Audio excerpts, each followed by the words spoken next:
was moving in the air above and in the earth below and around him, penetrating even his dark and lowly little house with its spirit of divine discontent and longing. It was small wonder, then, that he suddenly flung down his brush on the floor, said, "Bother," and "Oh, blow," and also, "Hang spring cleaning," and bolted out of the house without even waiting to put on his coat. Something up above was calling him imperiously, and he made for the steep little tunnel which answered, in his case, to the gravelled carriage drive owned by animals whose residences are near to the sun and air. So he scraped and scratched and scrabbled and scrooged, and then he scrooged again and scrabbled and scratched and scraped, working busily with his little paws and muttering to himself, up we go, till at last, pop! His snout came out into the sunlight, and he found himself rolling in the warm grass of a great meadow. "This is fine," he said to himself. "This is better than whitewashing." The sunshine struck hot on his fur, soft breezes caressed his heated brow, and after the seclusion of cellarage he had lived in so long, the carol of happy birds fell on his dulled hearing almost like a shout. Jumping off all his four legs at once, in the joy of living and the delight of spring without its cleaning, he pursued his way across the meadow till he reached the ledge on the further side. "Hold up," said an elderly rabbit at the gap. "Sixpence for the privilege of passing by the private road." He was bowled over in an instant by the impatient and contemptuous mole, who trotted along the side of the hedge, chaffing the other rabbits as they peeped hurriedly from their holes to see what the row was about. onion sauce," he remarked jeeringly, and was gone before they could think of a thoroughly satisfactory reply. Then they all started grumbling at each other. "How stupid you are! Why didn't you tell him? Well, why didn't you say? You might have reminded him," and so on, in the usual way. But of course it was then much too late, as is always the case. It all seemed too good to be true. Hither and thither through meadows he rambled busily along the hedgerows, across the copses, finding everywhere birds building, flowers budding, leaves thrusting, everything happy and progressive and occupied.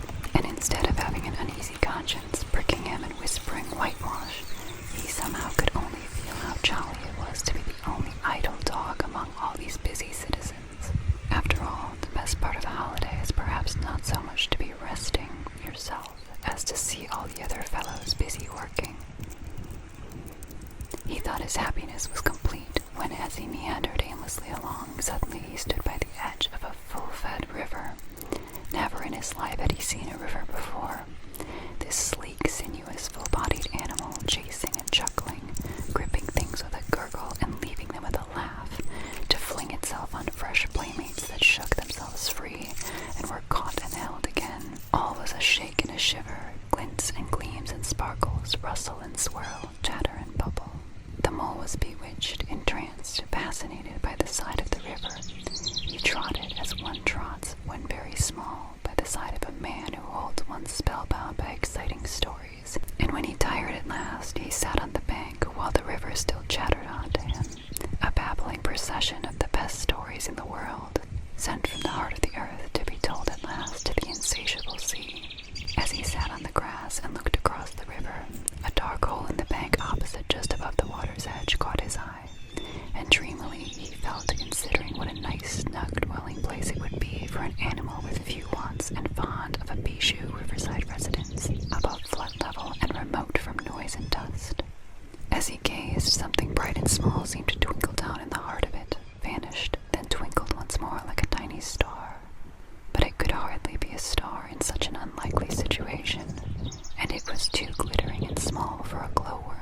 Then as he looked, it winked at him, and so declared itself to be an eye, and a small face began to gradually grow up around it, like a frame round a picture. A brown little face with whiskers, a grave round face with the same twinkle in its eye that had first attracted his notice, small neat ears and thick silky hair. It was the water rat. Then the two animals stood and regarded each other cautiously. "Hello, mole," said the water rat. "Hello, rat," said the mole. "Would you like to come over?" inquired the rat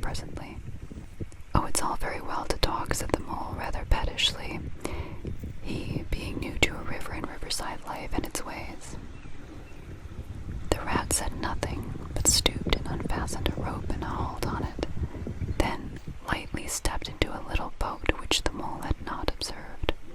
It was painted blue outside and white within, and was just the size for 2 animals. And the mole's whole heart went out to it at once, even though he did not yet fully understand its uses. The rat sculled smartly across and made fast. Then he held up his forepaw as the mole stepped gingerly down. "Lean on that," he said. "Now then, step lively." And the mole, to his surprise and rapture, found himself actually seated in the stern of a real boat. "This has been a wonderful day," said he, as the rat shoved off and took to the sculls again. "Do you know I've never been in a boat before in all my life?" "What?" cried the rat, open-mouthed. "Never been in a... You've never... Well, what have you been doing, then?" "Is it so nice as all that?" asked the mole shyly, though he was quite prepared to believe it, as he leaned back in his seat and surveyed the cushions, the oars, the rowlocks, and all the fascinating fittings, and felt the boat sway lightly under him. "Nice.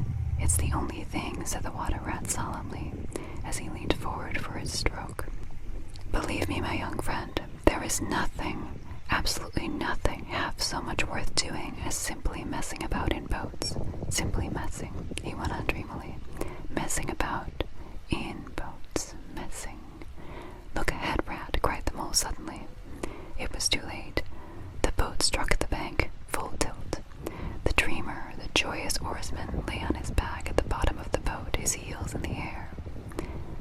"About in boats, or with boats," the rat went on composedly, picking himself up with a pleasant laugh. "In or out of 'em, it doesn't matter. Nothing seems really to matter, that's the charm of it. Whether you get away or whether you don't, whether you arrive at your destination or whether you reach somewhere else, or whether you never get anywhere at all, you're always busy and you're never doing anything in particular. And when you've done it, there's always something else to do, and you can do it if you like, but you'd much better not. Look here. If you've really nothing else on hand this morning, supposing we drop down the river together and have a long day of it." The mole waggled his toes from sheer happiness, spread his chest with a sigh of full contentment, and leant back blissfully into the soft cushions. "What a day I'm having," he said. "Let us start at once." "Hold hard a minute, then," said the rat. He looped the painter through a ring in his landing stage, climbed up into his hole above, and after a short interval reappeared, staggering under a fat wicker luncheon basket. "Shove that under your feet," he observed to the mole as he passed it down into the boat. Then he untied the painter and took the sculls again. "What's inside it?" asked the mole, wriggling with curiosity. "There's a cold chicken inside it," replied the rat briefly. "Cold tongue, cold ham, cold beef, pickled herring, salad, French rolls, cress sandwiches, potted meat, ginger beer, lemon soda, water." "Oh, stop, stop," cried the mole in ecstasies. "This is too much." "Do you really think so?" inquired the rat seriously. "It's only what I always take on these little excursions, and the other animals are always telling me that I'm a mean beast and cut it very fine." The mole never heard a word he was saying, absorbed in the new life he was entering upon, intoxicated with the sparkle, the ripple, the scents and the sounds and the sunlight. He trailed a paw in the water and dreamed long waking dreams. The water rat, like the good little fellow he was, sculled steadily on and forbore to disturb him. "I like your clothes awfully, old chap," he remarked after some half an hour or so had passed. "I'm going to get a black velvet smoking suit myself some day, as soon as I can afford it." "I beg your pardon," said the mole, pulling himself together with an effort. "You must think me very rude, but all this is so new to me. So this is a river." "The river," corrected the rat. "And you really live by the river? What a jolly life." "By it, and with it, and on it, and in it," said the rat. "It's brother and sister to me, and aunts, and company, and food, and drink, and naturally washing. It's my world, and I don't want any other. What it hasn't got is not worth having, and what it doesn't know is not worth knowing. Lord, the times we've had together. Whether in winter or summer, spring or autumn, excitements. When the floods are on in February and my cellars and basement are brimming with drink, that's no good to me, and the brown water runs by my best bedroom window, or again when it all drops away and shows patches of mud that smells like plum cake, and the rushes and weed clog the channels, and I can potter about dry shod over most of the bed of it and find fresh food to eat, and things careless people have dropped out of boats. But isn't it a bit dull at times, the mole ventured to ask? Just you and the river, and no one else to pass a word with. No one else, too. Well, I mustn't be hard on you, said the rat with forbearance. You're new to it, and of course you don't know. The bank is so crowded nowadays that many people are moving away altogether. Oh, no, it isn't what it used to be at all. Otters, kingfishers, dab chicks, moorhens, all of them about all day long and always wanting you to do something, as if a fellow had no business of his own to attend to. What lies over there? Asked the mole, waving a paw toward a background of woodland that darkly framed the water meadows on one side of the river. That? Oh, that's just the wild wood, said the rat shortly. We don't go there very much. We river bankers. Aren't they very nice people in there? Said the mole a trifle nervously. Well, replied the rat, let me see. The squirrels are all right, and the rabbits, some of them, but rabbits are a mixed lot. And then there's Badger, of course. He lives right in the heart of it. Wouldn't live anywhere else either, if you paid him to do it. Dear old Badger, nobody interferes with him. They'd better not, he added significantly. Why, who should interfere with him? Asked the mole. Well, of course there are others, explained the rat in a hesitating sort of way. Weasels and stoats and foxes and so on. They're all right in a way. I'm very good friends with them. Pass the time of day when we meet and all that. But they break out sometimes. There's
muzzle showed itself above the edge of the bank, and the otter hauled himself out and shook the water from his coat.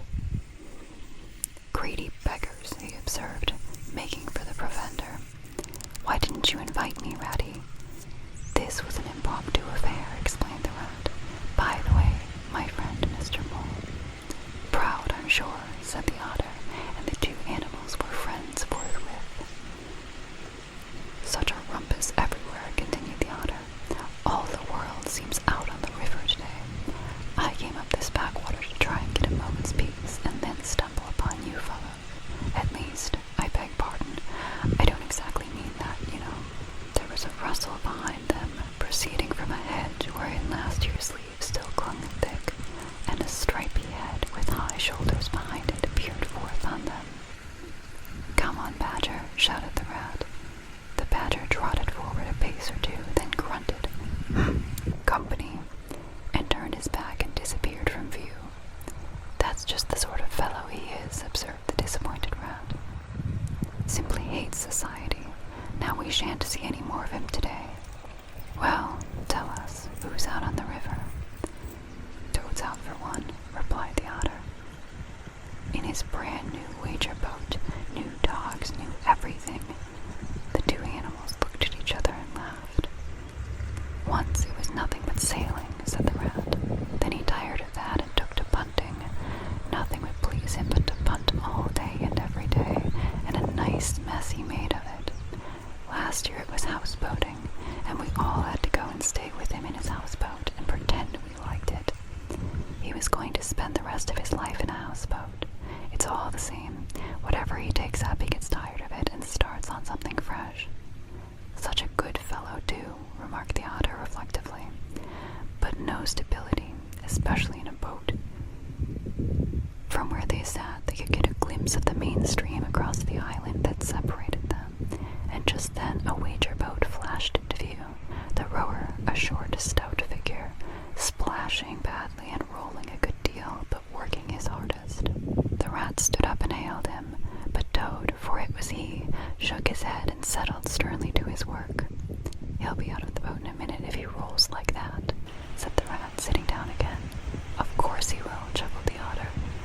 "Did I ever tell you the good story about Toad and the lockkeeper? It happened this way. Toad—" An errant mayfly swerved unsteadily athwart the current in the intoxicated fashion affected by young bloods of mayflies seeing life. A swirl of water and a cloop, and the mayfly was visible no more. Neither was the otter. The mole looked down. The voice was still in his ears, but the turf whereon he had sprawled was clearly vacant. Not an otter to be seen as far as the distant horizon, but again there was a streak of bubbles on the surface of the river. The rat hummed a tune, and the mole recollected that animal etiquette forbade any sort of comment on the sudden disappearance of one's friends at any moment for any reason or no reason whatsoever. "Well, well," said the rat, "I suppose we ought to be moving. I wonder which of us had better pack the luncheon basket." He did not speak as if he was frightfully eager for the treat. "Oh, please let me," said the mole. So of course the rat let him. Packing the basket was not quite such pleasant work as unpacking the basket. It never is.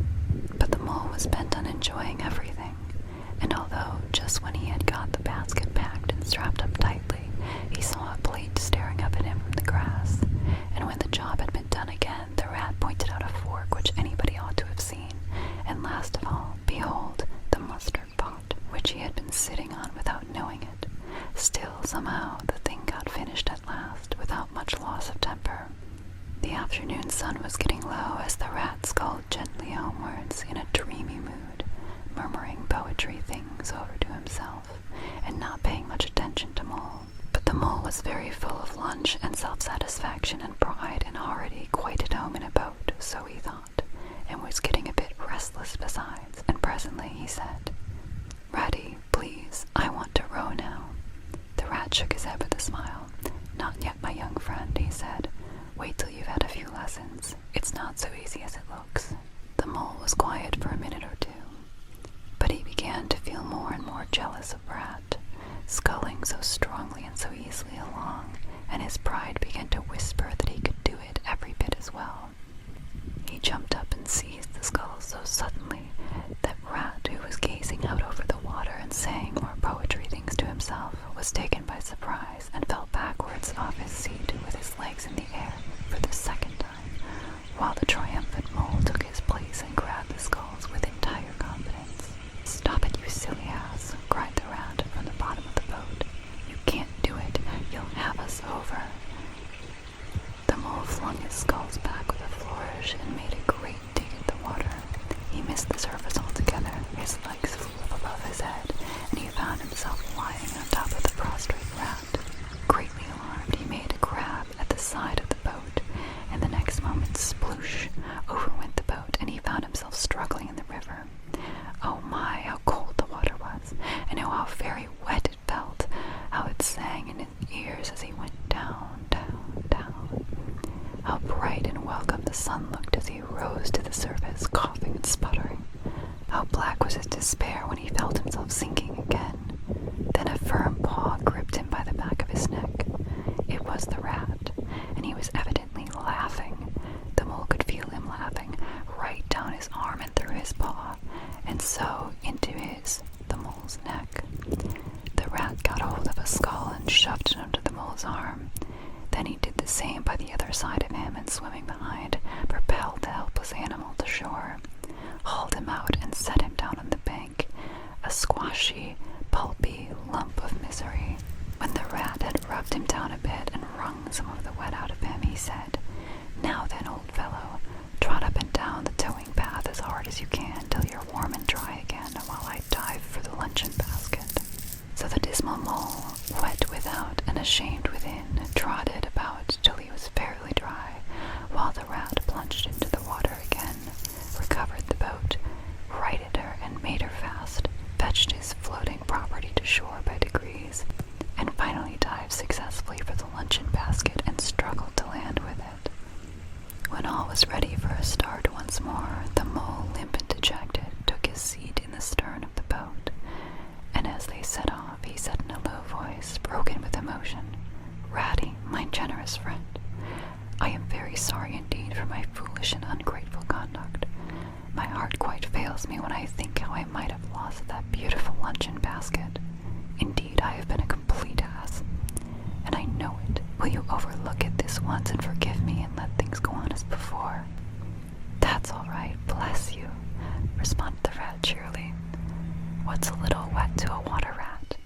I'm more in the water than out of it most days. Don't you think any more about it. And look here, I really think you had better come and stop with me for a little time. It's very plain and rough, you know, not like Toad's house at all, but you haven't seen that yet. Still, I can make you comfortable, and I'll teach you to row and to swim, and you'll soon be as handy on the water as any of us." The Mole was so touched by his kind manner of speaking that he could find no voice to answer him, and he had to brush away a tear or two with the back of his paw. But the Rat kindly looked in another direction, and presently the Mole's spirits revived again, and he was even able to give some straight back talk to a couple of moorhens who were sniggering to each other about his bedraggled appearance. When they got home, the Rat made a bright fire in the parlor, and planted the Mole in an armchair in front of it, having fetched down a dressing gown and slippers for him, and told him river stories till supper time. Very thrilling stories they were, too, to an earth-dwelling animal like Mole.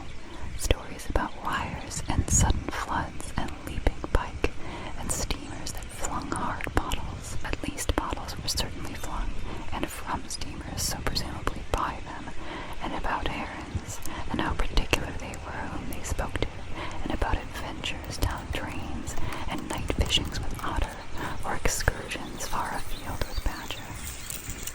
Supper was a most cheerful meal, but very shortly afterwards a terribly sleepy Mole had to be escorted upstairs by his considerate host to the best bedroom, where he soon laid his head on his pillow in great peace and contentment, knowing that his new-found friend, the river, was lapping the sill of his window.